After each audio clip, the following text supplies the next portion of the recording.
수요일입니다. 성도들이 살아가면서 나누는 여러 가지 주제들에 대해서 함께 생각해 보는 시간입니다. 고민을 털어서 얘기하고 우리가 가진 문제점들을 우리가 스스로 발견할 수 있기를 바랍니다.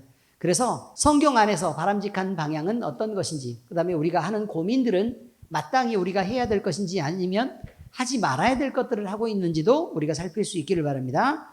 자, 오늘의 나눔 주제로 넘어가도록 하겠습니다. 오늘의 나눔 주제 한번 읽어보시겠습니까? 시작. 꼭 그렇게 불러야 되나요? 꼭 그렇게 불러야 되나요? 이것입니다.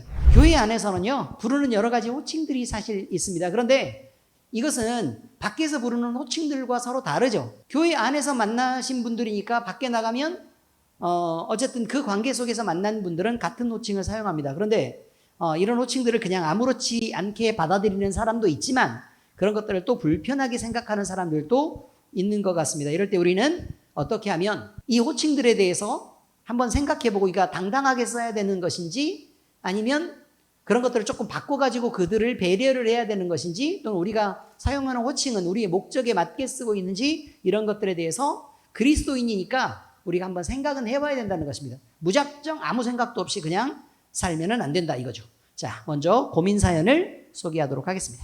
교회 사람들은 세상 사람들이 쓰지 않는 호칭을 좋아하는 것 같습니다. 교회에 다니는 사람을 보면 꼭 집사님, 장로님 하고 아무개 씨 하고 부르면 될 걸 가지고 형제님, 자매님, 성도님 하고 부르는데 어색하게 들릴 뿐만 아니라 다소 위선적이라는 생각이 들어 불편하기까지 합니다. 언뜻 들으면 좋은 말 같지만 사실은 다른 사람들을 배척하고 차별하는 지극히 배타적인 뉘앙스가 느껴지기도 합니다. 아마도 교회에 다니지 않는 사람은 형제 자매가 아니라는 의미겠지요. 세상의 모든 사람이 다 아담의 자손이라고 말하면서 자기들끼리끼리만 놀고 배타적인지 이해할 수 없습니다. 이것은 명백히 논리의 모순입니다. 장로, 권사, 집사 하는 유별난 비사회적 호칭도 특정 계급 사회의 도구로 여겨집니다. 끼리끼리 노는 교회 말고 세상 가운데 탁 트인 교회는 있을 수 없는 것일까요? 대충 이야기는 들으셨죠? 자, 그런데 우리가 지금 이 고민 사연을 우리가 보면서요, 우리는 이런 생각을 하게 되죠.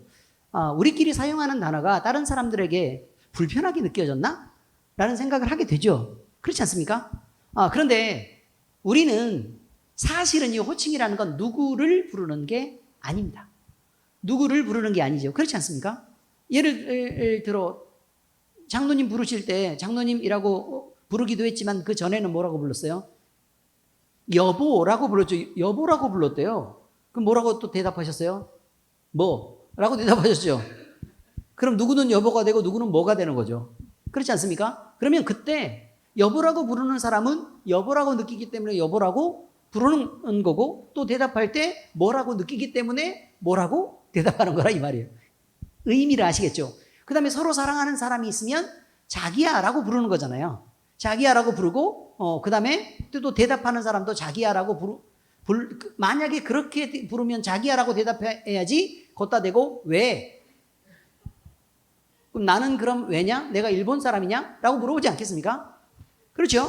그러니까 그러면서 우리는 이게 단순히 호칭이라는 건 그 사람을 김창식 씨, 그래서 장식 씨만 부르는 게 아닐 거다. 누구누구 씨라고 불러도 되지만 우리는 그것보다는 더 가까운 표현이 있으면 더 가까운 표현을 쓰려고 하고 또 그것보다는 더 존중하는 표현이 있으면 그것보다 더 존중하는 표현을 쓰려고 하고 그러는 거죠. 왜냐면 누구누구 씨 이렇게 부르는 거는요, 사실 누구누구 씨라는 건 어떤 의미를 갖고 있는 거냐면 일반적인 동등한 관계이든지 아니면 합의하고 있는 거잖아요.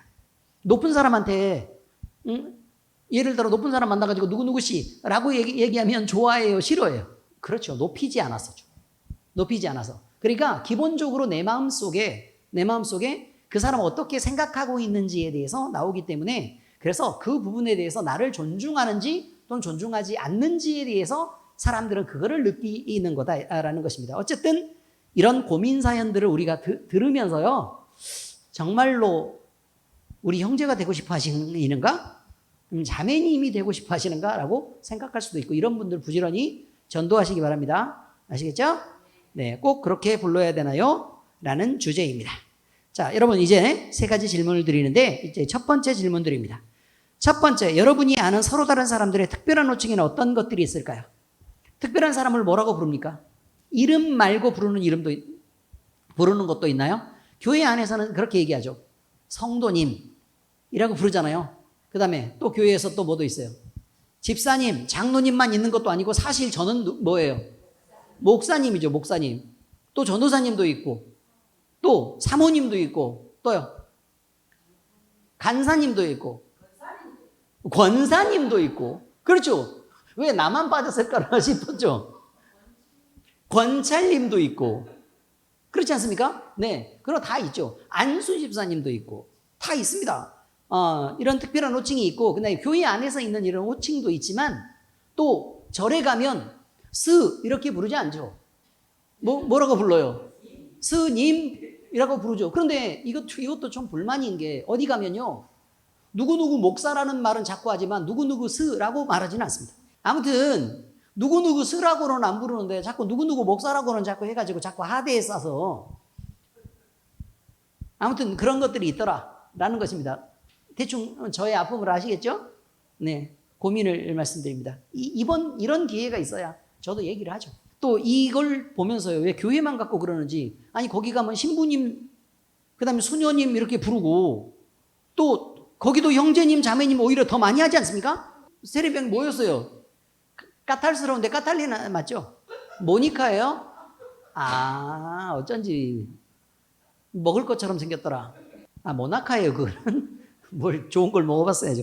아무튼 그런 것들이 있더란 얘기입니다. 이게 호칭에 대한 것들도 이런 게 있더라. 그런데 굳이 꼭 교회에 있는 것들을 갖고 이렇게 지적하는데, 어쨌든 특별한 호칭들이 있는데 사랑하는 사람들에게는 뭐 자기야라고도 쓰기도 하고, 결혼 안 해도 요즘 다 여보라고 부르더라고요. 이게 보란 얘기겠죠. 여기 여보. 우리 옛날에는요, 그 인공때 지나고 나서 다들 사람들을 부를 때, 지나가는 사람 부를 때 여보 이렇게 불렀어요, 안 불렀어요? 안 불렀어요? 그렇죠, 부르죠. 여보. 그러면 여보세요를 줄여가지고 그렇게 얘기하는 게 여보 이렇게 부르지 않았습니까? 예, 저도 뭐 굉장히 오래 살았기 때문에 금방 알고 있습니다. 옛날 드라마 보면 그렇게 나오더란 얘기죠. 네, 그렇습니다. 어쨌든 그렇게도 하고, 그 다음에 어쨌든 그 사용하는 명칭들이 많이 있는데, 특별한, 그러니까 누구누구를 지칭하는 것보다는 그냥 관계 속에서 얘기하더라 이 말이죠. 관계 속에서.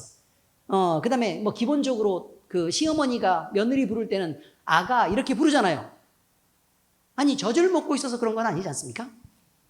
그렇죠? 애기여서 그렇게 부르는 게 아니고 새아가이기 때문에, 새애기이기 때문에 그냥 아가 이렇게 부르는 거죠. 시아버지들이 며느리 부를 때. 맞죠? 네, 그렇습니다. 그 다음에 어쨌든 장인 장모님 부를 때 주로 뭐라고 부르죠? 장인어른 장모님 이렇게 부르는 사람도 있지만 아버님 어머님 이렇게 부르는 경우가 많죠. 왜 그렇게 일부러 부를까요? 그렇죠. 가깝게 느끼라고 그러는 거겠죠. 나는 장인이라기보다는 오히려 훨씬 더 가깝게 우리 엄마 아버지처럼 그렇게 생각하고 있습니다 라고 표현하기 위해서 그렇게 하는 것일 거다, 이런 것입니다. 어쨌든 첫 번째 질문이었습니다. 자, 이제 두 번째 질문입니다. 교회에서 사용하는 여러 가지 호칭이 있습니다. 밖에서 사용하는 것에 대해서는 어떻게 생각하십니까? 혹 그렇게 듣는 것이 불편함이 느껴진 적이 있습니까? 우리 교회에요, 피부샵 원장님이 계시지 않습니까? 근데 이 원장님이 전도를 하는 거예요. 자꾸 전도해가지고 그 샵에 다니는 고객님들이 자꾸 와가지고 뭐라고 부르냐면, 우리 권사님인데, 교회 안에서 권사님인데 와가지고 자꾸 원장님 이러고 부른단 말이죠. 원장님. 그래가지고 제가 불러서 따끔하게 얘기했습니다. 원장님이 뭐냐? 원장님 하지 말고 더 영광스럽고 또 듣고 싶은 이름으로 불러줘라. 권사님이라고 부르시는 게 더 좋을 것 같다라고 제가 말씀을 드렸습니다. 그 얘기 들은 적이 있죠? 네. 어떤 게 더 좋아요? 권사님하고 원장님하고? 뭘 내가 물어보는데 그럼 당연히 권사님이 좋다고 얘기하겠죠. 어쨌든 하나님 앞에서 주어진 이름이니까 더 소중하게 그렇게 생각하신다는 거죠. 근데 혹시 이렇게 원장님 말고 사람들이 와서 권사님이라고 불렀을 때 불편함을 느낀 적 있습니까? 집사라고 집사한 거 아닙니다. 네. 네, 또 어쨌든 처음에는 좀 어색하게 생각하셨다 이 말이죠. 왜냐면 성도였다가 교회 안에서 집사가 되는데 밖에까지 그렇게 부르는 거는 불편할 수 있습니다.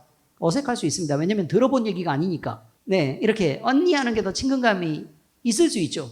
근데 여기도 언니고 다 여기도 언니인데 그럼 왜 집사님이라고 부르셨고 언니라고 안 부르셨습니까? 동생이어서요? 하나님이 주신 교회에서의 직분이 더 소중하게 생각해서 더 존중하는 의미로 그렇게 부르셨답니다. 됐죠? 권사님 되고 나니까 집사님 안 하고 권사님이라고 얘기하니까 그럼 어떻던가요? 별 차이를 못 느끼게 됩니다. 자, 그 다음에는요.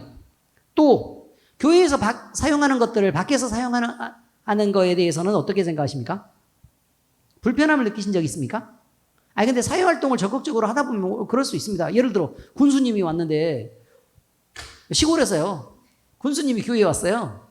교회에 왔는데 15년째 교회를 다니고 있는데 집사를 못 대고 늘 뭐 4달에 한 번, 6달에 한 번 이렇게 오니까 집사가 될 수가 없지 않습니까?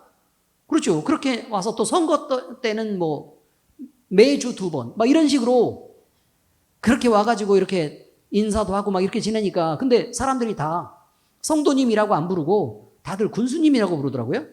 그래서 앞에서 막 다 인사하고 근데 그 군수님이라고 불리는 걸 훨씬 더 좋아하는 것 같더라. 뭐 이거죠. 근데 자기가 높은 사람이면 그 높은 직책으로 불러주는 게 더 존중받는다고 그렇게 느끼는 거겠죠. 그런데 우리가 생각을 할 때는 우리가 가지는 집사라는 직분이 또는 권사라는 직분이 안수집사라는 직분이 더 소중하고 가치 있고 하나님 앞에서 나를 훨씬 더 존중하고 높여 부르는 거라고 생각을 하니까 그러니까 그 이름으로 불러주는 게 더 좋은 거라 뭐 이런 말이죠. 어쨌든 그럼 다른 분들이 막 불편하게 생각하는 것들을 느끼신 적은 있습니까? 교회에서 이렇게 사용하는 명칭들을 다른 사람들이 막 이렇게 우리끼리 얘기하는데 불편함을 느끼거나 아니면 거리감을 느끼거나 아니면 응? 왜 니네들끼리 그렇게 얘기를 해? 라고 얘기한 적이 있어요 없어요? 고객님들 중에서 집사라고 부르는데 화내는 사람도 있어요. 그래서요. 누구 씨라고 부른다. 그러면 집사보다는 이분이 생각할 때는 자기 이름이 집사보다 더 중요한 거예요. 그러니까 그렇게 부르기를 원하면 그렇게 불러주는 게 좋습니다. 됐죠? 네, 그렇습니다. 자, 이제 3번째로 넘어가겠습니다. 3번째. 교회에서 서로를 부르는 호칭에는 특별한 의미가 있다는 것을 알고 계십니까? 특별한 의미? 그러니까 한자로 주로 쓰잖아요. 한자로 쓰는데 다들 특별한 의미를 담고 있습니다. 그래서 원래 이제 교회 안에서 여러 가지 봉사하는 분들, 그러니까 성도다라고 얘기하면 하나님을 닮아서 그 길을 가고 있어요. 라는 뜻을 갖고 있습니다. 그러니까 어느 누가 됐든 당신은 주님이 원하시는 방향대로 살고 계시는 거룩하고 귀한 분입니다. 라는 뜻으로 성도라고 지금 얘기를 하는 것입니다. 형제님, 자매님이라고 부르는 것은 예수 그리스도 안에 당신과 나는 한 아버지를 섬기는 형제이고 자매입니다. 라는 뜻이죠. 그러니까 그 사람만 부르는 게 아니고요. 나에 대한 고백도 있는 거라고요. 나에 대한 고백도. 그 다음에 집사님, 권사님 부르는 거는 내가 그리스도 안에 속해 있다는 뜻입니다. 내가 그리스도 안에 속해 있고 그래서 그리스도 안에서 서로 교회 안에서 어떠한 일을 맡은 자로 또는 봉사하는 자로 그 일을 하고 계시는 거군요. 라고 당신은 그러면 하나님의 전을 지키는 소중하신 분입니다. 라는 의미로 또 하나님의 그 여러 가지 일들을 맡아서 하고 계시는 분입니다. 라는 의미로 그렇게 부르는 것입니다. 전도사님, 그 다음에 목사님이라는 거는 목사님 그러면 목양의 길을 가고 있다. 뭐 이런 거겠죠. 그래서 말씀을 가르치는 일을 하고 계시는 분. 그래서 우리를 주님 앞으로 잘 양식을 먹여서 성경 말씀을 잘 영적 양식을 먹여서 주님 앞으로 잘 인도하시는 분이다 라는 의미로 목사님이라고 쓰는 것입니다. 그러면 목사님은요 성도가 불러줘야 되는 거죠. 성도가 불러주지 밖에 나가서 식당에서 식상 아줌마가 저 목사인데요 라고 얘기해서 그렇게 부르는 거 아니라 그 말이에요. 목사님이라는 건 누가 부르는 거라고요? 자기 이 성도들이 부르는 이름이 목사님입니다. 목사들끼리 부르는 것도 사실은 별 의미가 없는 것입니다. 자기 성도들이 불러주는 게 목사님이죠. 자, 이제 교회에서 이런 특별한 의미가 있다는 것입니다. 자, 이제 에피소드를 소개하겠습니다. 예수님은요, 선생님이라고 부르는 사람도 있었고, 주님이라고 부르는 사람도 있었고, 또는 그리스도시라고 부르는 사람도 있었습니다. 자, 이렇게 예수님은 여러 가지 이름으로 불렸죠. 그런데 사람들이 부르는 이름은 그 사람이 예수님을 어떻게 생각하는 것을 표현하는 말이었습니다. 이렇게 부르는 이름은 그 이름 자체가 주는 의미가 굉장히 큰 것입니다. 왜냐하면 내가 누구입니다. 나는 당신을 어떻게 생각하고 있습니다를 표현하는 말이니까 그렇다는 것이에요. 자, 예수님을 존경하면서 따랐던 한 서기관이 있습니다. 서기관이 있는데요. 그 서기관은 예수님을 누구라고 불렀냐면 선생님이라고 불렀습니다. 선생님. 그럼 자기는 누구란 뜻이에요? 제자란 뜻이에요. 그러니까 예수님은 가르치시는 분이고 훌륭한 가르침을 전하는 분이다. 이거죠. 그리고 그러면 그러면 자기는 뭐가 된다고요? 그 가르침을 듣는 제자가 되겠습니다라는 의미에서 그렇게 말한 거예요. 그런데 마태복음을 보니까 이렇게 돼 있어요. 한 서기관이 나와 예수께 아뢰되 선생님이여 어디로 가시는지 저는 따르리이다. 그러니까 그 길을 예수님이 가르치시는 길을 따라가겠습니다라고 얘기한 거예요. 예수께서 이르시되 뭐라고 말씀하셨을까요? 뭐라고 말씀하셨을까요? 성경들 다들 열심히 읽으셨잖아요. 기가 막힌 내용이 나옵니다. 선생님이라고 부르고 주님이 선생님이 말씀하시는 것을 제가 잘 따라가겠습니다 라고 얘기했을 때 예수께서 이르시되 여우도 굴이 있고 공중의 새도 거처가 있으되 인자는 머리 둘 곳이 없다 하시더라. 에? 이게 도대체 무슨 말이에요? 네가 생각하는 대로 그거 가르치려고 온 사람 아니야. 이해하셨습니까? 그렇게 얘기했다는 거예요. 그렇게 얘기했다. 기가 막혀요. 다시 읽어드릴게요. 그 마음으로 한번 다시 들어보세요. 한 서기관이 나와 예수께 아뢰되 선생님이여 어디로 가시든지 저는 따르리이다. 그럼 얼마나 각오가 대단합니까? 그죠? 어디로 가더라도 저는 선생님이 가시는 길을 따라가겠습니다 라고 얘기했는데 예수께서 이르시되 여우도 굴이 있고 공중의 새도 거처가 있으되 인자는 머리 둘 곳이 없다 하시더라 라고 되어 있습니다. 기가 막힌 일입니다. 자, 바리새인들도요 예수님을 그저 훌륭한 가르침을 전하는 선생님, 다시 말해서 랍비 중 하나로 보았습니다. 그래서 그들은요 예수님을 그리스도로 받아들일 수 없었습니다. 자, 이제 마태복음 9장 11절을 읽어드리겠습니다. 바리새인들이 보고 그의 제자들에게 이르되 어찌하여 너희 선생은 세리와 죄인들과 함께 잡수시느냐. 그러니까 예수님을 선생님이라고도 부르지 않았죠. 뭐라고 불렀어요? 너희들의 선생님이라고 불렀죠. 다시 말해서 예수님에 대해서 분명히 뭐라고 얘기해요? 선생이라고 얘기하는 거예요. 선생, 랍비 중 한 명이라고 얘기한 거예요. 그런데 우리는 예수님께 배울 의지가 전혀 없어. 난 똑똑해. 그러니까 나까지 가르칠 필요는 없어. 그렇지만 니네를 가르치는 선생님이잖아. 니네 선생님이잖아. 라고 얘기한 거예요. 그러니까 예수님의 신분을 뭐라고 얘기한 거라고요? 그렇죠. 사람. 똑똑한 사람이라고 생각한 거고 우리하고는 결이 달라. 라고 구분을 지은 것일 뿐만 아니라 너희들의 선생님이 됐다. 라고 얘기를 하고 있는 거예요. 자, 그 다음에요. 베드로가 있습니다. 베드로. 지금 이거 너무 많이 넘어가면 안 되는데. 자, 베드로는요, 예수님을 주님이라고 부르면서 기적과 구원을 요청하는 게 나옵니다. 주님이면 그럼 나는 누구에게 속했다 그 말이에요. 예수님께 속해 있다 그 말이에요. 그러니까 예수님이 이만하면 바깥쪽으로 삐져나와서 손을 잡고 있다는 뜻이 아니고요. 주님 그러면 예수님의 소유니까 예수님 안에 속 들어있다는 뜻이에요. 예수님 안에 속 들어있다. 자, 마태복음 14장 28절 베드로가 대답하여 이르되 주여 만일 주님이시거든 나를 명하사 물 위로 오라 하소서. 그러니까 다시 말해서 풍랑이 일고 지금 이렇게 막 이게 성난 파도가 일어나는 그런 상황에서 지금 흔들리고 있는 중에 예수님이 저 어두운 저쪽에서 걸어오고 있는데 누군지 확인이 안 돼요. 확인이 안 돼. 그러니까 예수님을 뻔히 보고 나서 내 주님이 되십니까? 그러면 나로 오라고 하십시오 라고 한 게 아니라 뿌옇게 보이는데 예수님인지 아닌지 확인이 안 되니까 만약에 예수님, 다시 말해서 주님이시거든 나를 오라고 해 주십시오 라고 하니까 물 위로 오라고 하사니 오라 하시니 베드로가 배에서 내려 물 위로 걸어서 예수께로 가되 바람을 보고 무서워 빠져가는지라 소리질러 이르되 주여 나를 구원하소서 하니 예수께서 누구에게 구원하라고 했다고요? 주님이기 때문에 구원하라고 했다고요. 주님이기 때문에. 다시 말해서 선생님 나를 구원하소서, 이건 말이 안 되는 거라고요. 그렇죠. 주님이니까 구원하라고 얘기한 거죠. 주님 나를 구원하소서 하니 예수께서 즉시 손을 내밀어 그를 붙잡으시며 이르시되 믿음이 작은 자여 왜 의심하였느냐 하시고, 이렇게 되어 있습니다. 주님이니까 구원한다 그 말이에요. 자, 그 다음에 믿음이 없었던 도마도 있습니다. 도마도 있는데 부활하신 예수님을 직접 만나고서야 주님이라고 고백할 수 있었습니다. 그리고 그 결과는 또 주님이기 때문에 구원이었습니다.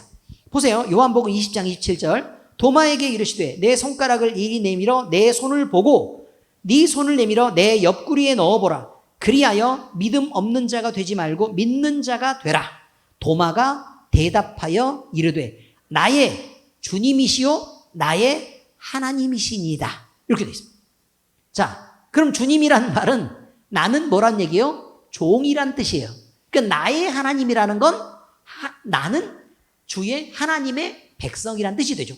피조물이고 백성이란 뜻이에요. 그러니까 그런 의미로 우리가 이야기한다는 것을 잊으면 안 된다고요.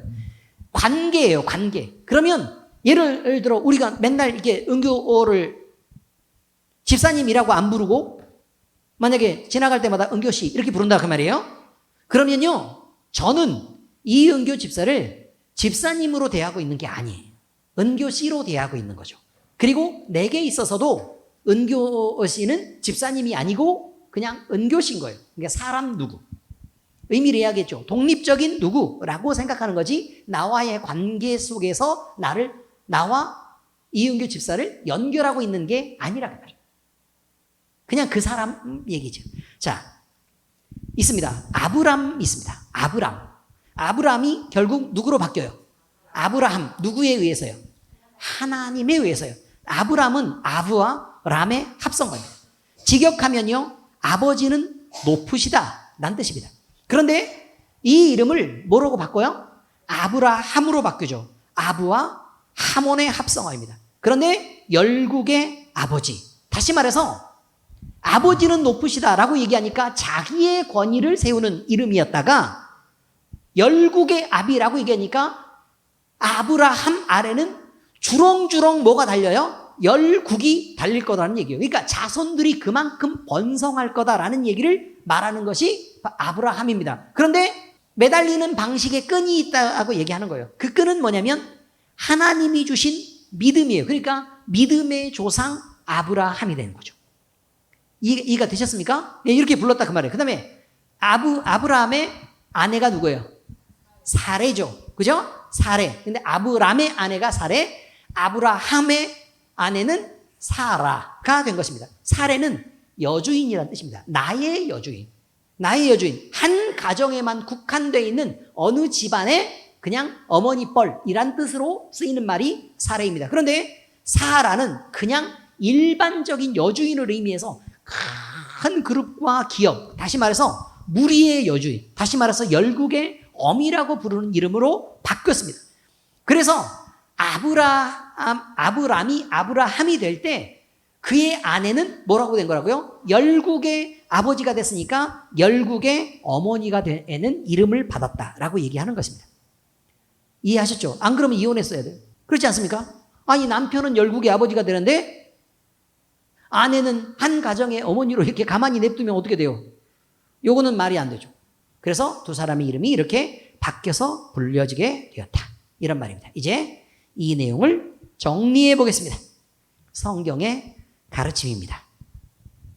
어떤 사람을 부르는 것은요, 그에 대해서 정의하는 것입니다. 근데 그 사람에 대해서만 정의하는 게 아니라 나와 당신과의 관계에서 당신은 누구입니다를 부를 때 그렇게 말하는 거예요.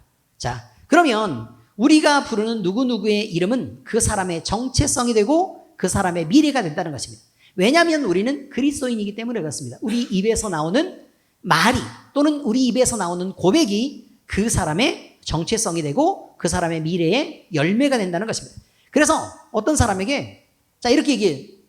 우리 시골에서는요, 시골에서는 제가 전라도 출신인데 그냥 하도 애들이 사고만 치고 말을 안 들으니까 엄마들이 막 이렇게 그러지 마 그러면 옆집 할머니가 뭐라 그러면 저 연병할 놈의 새끼 아주 다 지랄을 하고 다닌다고 그랬어요. 다 아니 우리는 왜 그 동네는 왜 서술어가 여기였었는지 모르겠어. 모든 게 다 한 문장이 있으면 거기에 여기 적어도 2가지 이상 들어가요.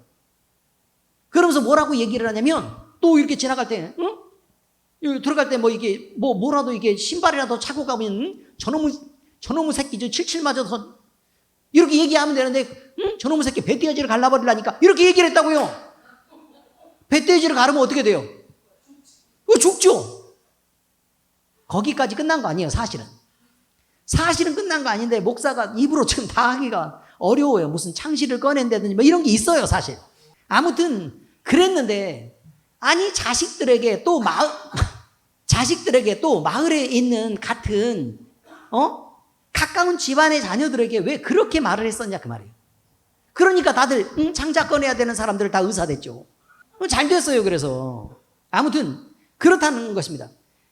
미래에 우리가 어떤 사람에게 어떻게 불러주느냐가 중요해서 될 수 있으면 자녀에게 축복의 말을 하고 그 다음에 가까운 사람에게 복스러운 말들을 하는 게 필요한 것입니다. 왜냐면요 주변이 다들 구질구질하게 못 살고 망하면 내가 그 사람들을 도와야 돼요.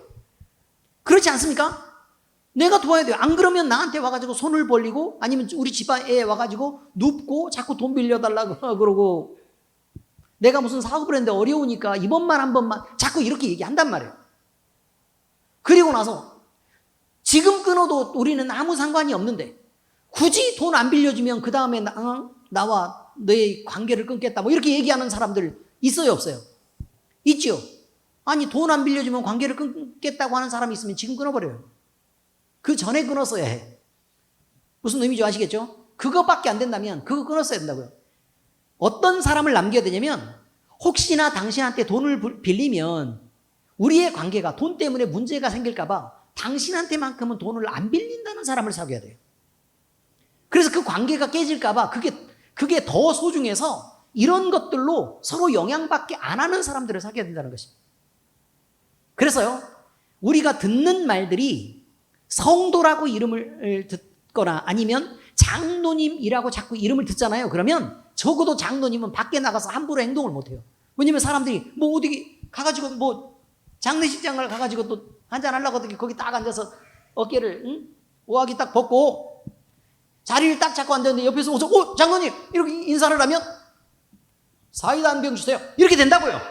그러니까 이런 것들은 어쨌든 여러 가지 상황들 속에서 자기 행동을 절제하게 하고 또 본인이 생각할 때도 그래 내가 교회 장로지 라는 생각을 하게 만든다는 것입니다. 그래도 내가 교회 집사지 교회 권사지 내가 목사인데 이러면 되겠냐 라는 생각이 실제로 든다는 것입니다. 내가 주의 종인데 거룩한 성도인데 내가 그리스도인인데 이런 생각이 들어서 저는 스위치를 올렸어도 화내지 않았어요. 잘 기억하시죠?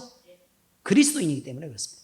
자, 그래서 교회에서 부르는 이름은요 예수님 그리스도 안에서 얻은 영광스러운 이름이라는 것을 잘 기억하시고 그 안에서요 우리는 마음껏 그렇게 그 이름들을 불러주는 축복들을 마음대로 전하는 그런 사람들이 되기를 바랍니다. 자, 마태복음 10장 41절 그렇게 되어 있습니다. 선지자의 이름으로 선지자를 영접하는 자는 선지자의 상을 받을 것이요 의인의 이름으로 의인을 영접하는 자는 의인의 상을 받을 것이다 라고 말합니다. 그러니까 누구를 어떻게 대하느냐라는 것입니다.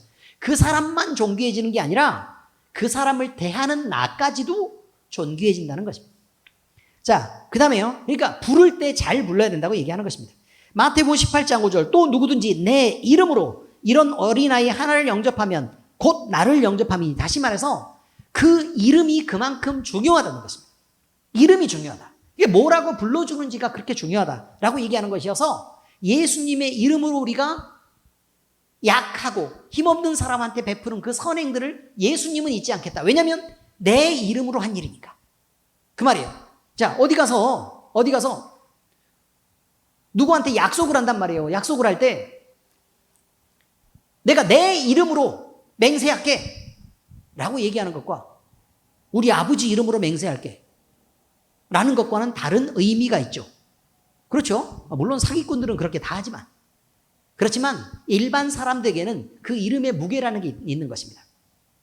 그 이름의 무게라는 게 있다라고 지금 얘기하는 거죠.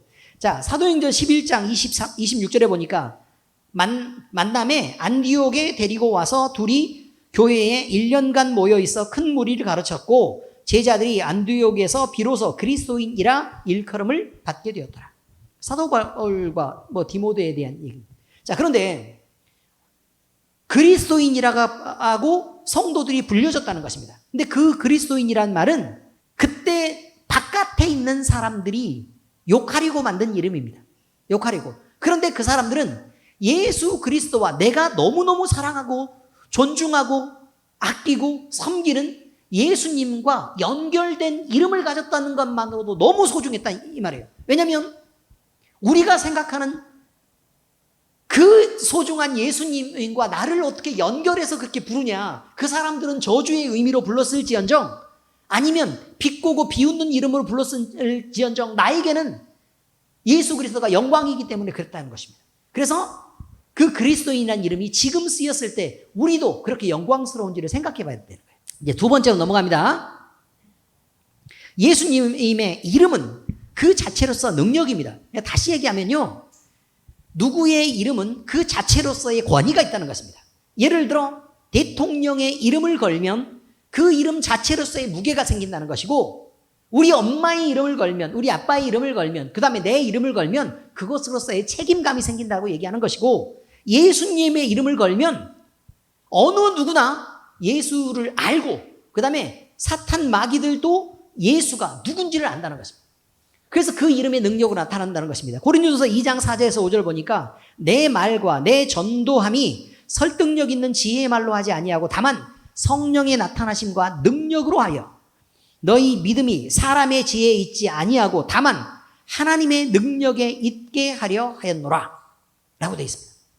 그 이름이 그 능력을 그대로 드러내기 때문에 그렇습니다. 그래서 여러분이 혹시나 성경을 찾아 읽을 때 신약 성경을 이렇게 찾아 읽을 때요 이름이라는 단어가 어떻게 쓰이고 있는지를 한번 찾아보면 깜짝 놀랍니다. 이름이라는 단어를 여러분들이 일부러 한번 찾아보시라고. 그리고 그 이름이라는 단어 앞뒤에 어떻게 지금 연결이 되어 있고 이 이름이 어떻게 쓰이고 그 다음에 무슨 일이 일어났는지를 보시면 이름이 그 사람 자체를 의미한다는 것을 금방 알 수 있습니다. 자, 그래서요 예수의 이름이 그 자체로 능력이기 때문에 그의 이름으로 선포된 일에는 반드시 열매가 맺히게 됩니다. 그의 이름으로 선포된 일. 야고보서 5장 13절 너희 중에 고난당하는 자가 있느냐? 그는 기도할 것이요 즐거워하는 자가 있느냐? 그는 찬송할지니라. 너희 중에 병든 자가 있느냐? 그는 교회의 장로들을 청할 것이요 그들은 주의 이름으로 기름을 바르며 그를 위하여 기도할지니라. 기름을 받으면은 치료하라는 얘기예요. 치료. 약과 수술 뭐 이런 것들을 써서 치료하라는 얘기고 그 다음에 위에서 기도할지니라는 말은 그의 이름으로 기도하라는 말은 어떤 의미죠? 그의 이름으로 하나님 앞에 구하면 그렇죠. 하나님 앞에 구하라 그 말이죠. 믿음의 기도는 병든 자를 구원하리니 주께서 그를 일으키시리라. 혹시 죄를 범하였을지라도 사하심을 받으리라. 지금 그들은 주의 이름으로 이러이러한 일을 행하라고 말했죠. 그죠? 기름을 바르며 기도하라고 얘기했잖아요. 그러고 나서 뭐라고 얘기를 해요? 그러면 그 기도가 병든 자를 구원하게 될 것인데 그러면 그가 능히 일어나게 될 것이다. 그리고 죄도 사함을 받을 것이다. 이렇게 얘기하죠. 그러니까 결국 예수의 이름에 뭐도 있어요? 병을 고치는 능력도 있고 예수의 이름에 그렇죠. 죄를 사하고 구원하게 하는 영적으로 구원하게 하는 권능도 있다는 것입니다. 문제는 뭐냐면요. 우리가 누구를 더 크게 보느냐에 대한 문제인데 병 고치는 거는요. 이 세상에서 잠깐 있을 몸 조금 낫고 그냥 회복되고 이렇게 해서 곧 죽을 거예요. 그렇지 않습니까? 영혼의 구원은요. 영혼의 구원은 영원한 것입니다. 둘 중에 누가 더 가치 있다고요? 구원입니다. 두말할 필요도 없이 구원입니다. 그래서 예수님을 알게 되고 믿게 되어서요. 구원을 받게 된다면 이것은 우리에게 가장 좋은 것이 베풀어지는 것입니다. 그런데 병이 낫고 예수님을 떠났어요. 그럼 이거는요. 망해버리는 것입니다. 몸이 온전히 다 나아서 죽을 때까지 건강해도 그는 망한 것입니다. 이게 중요한 거죠. 그러므로 이름을 대하고 부르는 자들은 신중하고 두려워해야 됩니다. 마태복음 10장 28절. 몸은 죽여도 영혼은 능히 죽이지 못하는 자들을 두려워하지 말고 오직 몸과 영혼을 능히 지옥에 멸하실 수 있는 일을 두려워하라. 그래서 예수의 이름이 사람을 살게도 하고 죽게도 한다는 것입니다. 그러므로 그를 두려워하는 것은 너무 당연한 거죠. 왜냐하면 우리가요, 이런 게 있잖아요. 우리가 예수님을 믿으면 당연히 구원을 받습니다. 그런데 여러분, 한 가지 성경에서 분명히 이 말하는 것은요, 그 어디에도 나와 있잖아요. 성경은 믿음의 확신으로 구원받는다는 말이 없습니다. 믿어야 구원을 받는다고 얘기하는 거지 믿음의 확신으로 구원받는다는 말이 없습니다. 그러면 믿고 너는 구원의 확신이 있어? 라고 묻는 사람들이 이단이에요. 지금 어떤 의미인 줄 아시죠? 그러니까 우리는 생각을 해야 된다는 거예요. 구원의 확신으로 구원받는 게 아니라면, 우리가 구원을 받았다고 확신하는 것으로는 구원이 확실한지 안 한지는 모른다는 거예요. 의미를 아셨습니까? 그럼 우리가 구원받는 걸 어떻게 알아요? 믿음으로 한다고요? 구원받은 걸 어떻게 알아요? 우리 마음속에 확신으로요? 그거 아니라고 얘기하잖아요. 그거 아니에요. 성경 말씀과 하나님의 약속으로 알아요. 믿으면 그 약속이 내게 다가와서 그게 인정이 되면 나는 구원받은 자녀예요. 근데 그것을 다시 확인하고 싶어? 그러면 열매를 보라 그래요. 성경은 열매를 보라 그래요. 믿는다고 하면서도 도대체 믿는 사람 같이 살질 않아. 그러면 거짓이라고 얘기해요. 내가 흔들리고 잘 믿어지지 않아. 그런데도 내가 하나님을 두려워하고 주님을 사랑해. 그리고 많은 사람들을 섬기면서 그렇게 사는 게 마음에 기쁘고 주님을 생각할 때 늘 찬양이 나와요. 그럼 뭐라고요? 구원받은 거예요. 구원받은 것에 대한 결과로 나오는 거라고요. 그러니까 구원은 우리가 확신하는 것이 아니다 이 말이에요. 우리가 확신하는 게 아니다. 물론 구원받은 사람들은 믿음의 확신이 드는 경우들도 있죠. 제가 한 가지 이 말씀드렸던 거, 이단은요 우리보다 훨씬 더 뜨겁고, 이단은 우리보다 훨씬 더 맹렬하며, 이단은 훨씬 우리보다 논리적이고, 이단은 훨씬 우리보다 말씀을 많이 외우고 있어요. 그러나 이단은 훨씬 더 편협됐고 훨씬 더 구원의 확신에 넘쳐요. 잘못된 확신으로. 아시겠습니까? 그러니 조심하셔야 된다고요. 자, 이제 세 번째 이야기입니다. 우리가 의지하는 이름이 누구냐에 따라서, 누구의 이름을 의지하느냐에 따라서 우리의 미래가 결정됩니다. 자, 열왕기상 18장 32절에 그렇게 말합니다. 그가 여호와의 이름을 의지하여 그 돌로 제단을 쌓고 제단을 돌아가며 곡식 종자 두세 알을 둘 만한 도랑을 만들고, 이렇게 얘기했네요. 뭐 어디에 나오는 것 같아요? 열왕기상에 나왔다 그러니까 그가 여호와의 이름을 의지하여 그 돌로 제단을 쌓고 제단을 돌아가며 곡식 두 종자 두세 알을 둘 만한 도랑을 팠다. 그렇죠, 엘리야예요. 엘리야. 누구의 이름을 의지했다고요? 여호와의 이름을 의지해서. 여호와의 이름을 의지해서 그랬다 그 말이에요. 갈멜산에서요 아합 왕의 부인이었던 이세벨이 있죠. 그죠? 그 이세벨이 끌고 들어왔던 게 뭐예요? 바알과 아세라였습니다. 그죠? 근데 거기에서 섬기던 바알의 선지자들이 있는데 몇 명하고 대결했다고요? 무려 450명과 대결했습니다. 성경을 많이 읽으셨으니까 다 아시겠죠? 450명과 대결해서 그들은 제단을 불태우지 못했지만 물을 뿌리고 도랑을 파고 막 이렇게 해가지고 물도 잔뜩 뿌려가지고 여호와의 이름을 의지한 그 제단에는 어떻게 됐다고? 불이 붙었다 그 말이에요. 자, 이런 거예요. 기적이 일어나는 거라 그 말이에요. 누구의 이름을 의지하느냐에 따라서 그 다음 일이 결정된다는 거예요. 예수님의 이름에 기적과 기사와 치유가 나타납니다. 그 이름을 의지해야 된다는 거예요. 그래서 사도행전 4장 30절 손을 내밀어 병을 낫게 하시옵고 표적과 기사가 거룩한 종 예수의 이름으로 이루어지게 하옵소서 하더라. 이렇게 되어 있습니다. 우리가요 우리의 믿음으로 대단한 일을 하는 것처럼 보이지만 그렇지 않습니다. 우리가 예수 그리스도의 이름을 가진 자면 그 이름으로 능력도 기적도 기사도 나타나는 것이다 라는 것을 이해하고 계시기 바랍니다. 또 예수님의 이름으로 결정적으로 구원을 받습니다. 마가복음 13장 13절 또 너희가 내 이름으로 말미암아 모든 사람에게 미움을 받을 것이나 끝까지 견디는 자는 구원을 받으리라. 구원을 받는데요. 구원을 받는데요. 그런데 그 앞쪽에 나오는 게 불편해요. 모든 사람에게 뭐도 한대요? 미움도 받는데요. 미움도 받는데요. 그러니까 시기 질투가 있을 수밖에 없어요. 왜냐하면 너무 좋은 것을 가졌기 때문에 그렇습니다. 부자치고 잘 나가는 사람치고 시기 질투 안 받는 사람 있습니까? 우리가요 시기 질투를 받는 것은 잘 나가기 때문입니다. 아멘? 네, 그렇습니다. 자, 사도행전 20장 13절 바울이 대답하되 여러분이 어찌하여 울어 내 마음을 상하게 하느냐. 언제적 이야기인 것 같아요. 그렇죠. 사도 바울이 예루살렘 교회로 들어가려고 하는 거죠, 이제. 근데 예루살렘 교회로 들어가면 어떻게 돼요? 거기서 잡혀서 죄인이 되어서 로마로 들어가고 이제 다시는 나오지 못하고 이제 거기서 죽어야 되는 것을 성령 하나님이 가르쳐 주셨다는 거예요. 그럼에도 불구하고 바울이 굳이 들어가겠다고 얘기하죠. 왜요? 로마에 가면 죽기 전까지 거기서 그곳에서 예수 그리스도의 복음을 전할 수 있으니까.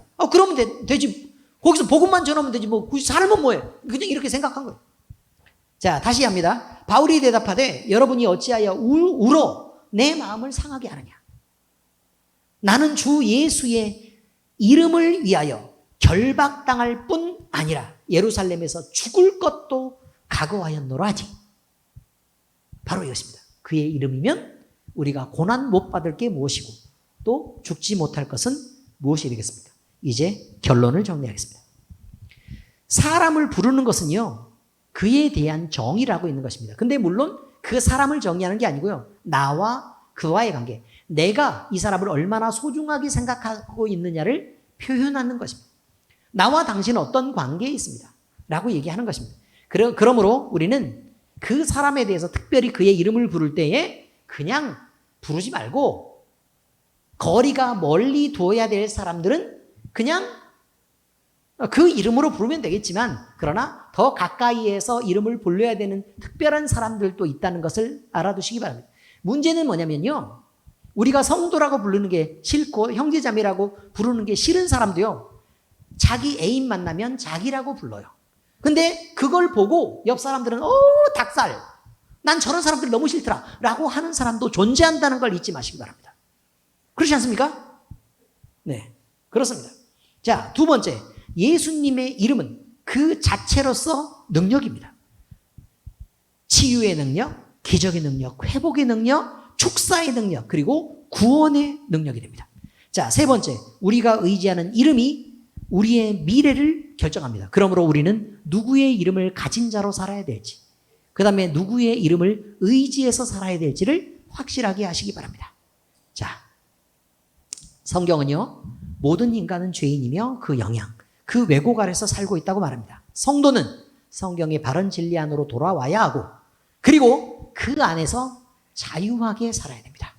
부디 그 예수의 이름을 우리가 마음껏 누리고 느낄 수 있기를 바랍니다. 가슴에 손을 얹고 주님을 느껴보시기 바랍니다. 스스로 살아계신 하나님은 우리에게 자기를 나타내실 것입니다. 기도하겠습니다.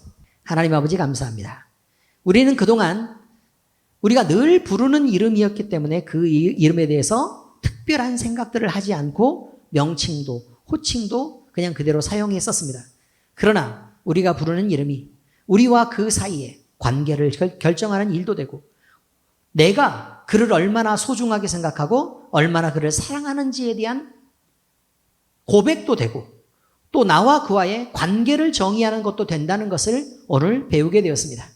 아버지 하나님, 우리는 널리 다른 사람을 아끼고 사랑하는 마음으로 살도록 주께서 인도해 주시되, 특별히 가정과 교회 안에서 가장 가까이 있는 사람들을 사랑하고 존중하게 하시고, 그리고 사회 속에서 만나는 사람들도 우리가 외면하고 또 거리를 둘 일이 아니라 예수 그리스도의 복음을 전해서 모두 다 거룩한 성도, 또 거룩한 교회 지체로 부르심을 받도록 우리가 우리의 할 일들을 모두 할 수 있게 주께서 도와주시옵소서. 아버지 하나님, 우리는 이제 예수 그리스도의 이름을 의지해서 그의 능력으로, 그의 기적으로, 또 그의 회복의 역사로, 그의 축사로, 그의 구원의 능력으로 아버지 하나님 살아가기를 원합니다. 아버지 하나님, 그 이름을 반드시 갖게 하시고 그 이름을 소중하게 우리의 마음속에서 지켜내게 하시며, 그 이름의 능력으로 우리가 살고 회복되게 하시옵소서. 그리스도의 이름을 우리가 자랑하고 우리가 온전히 그리스도인 되게 하시옵소서. 뿐만 아니라 우리의 미래 가운데서 우리가 살아갈 때 그의 이름을 의지하고 그의 이름을 지켜내는 자로 살 수 있도록 주께서 우리를 보호하시고 또 우리를 견인하여 주시옵소서. 우리의 인생의 미래를 주님 앞에 모두 맡깁니다. 주께서 우리를 이끄시옵소서. 살아계신 우리 주 예수 그리스도의 이름으로 감사하며 기도합니다. 아멘.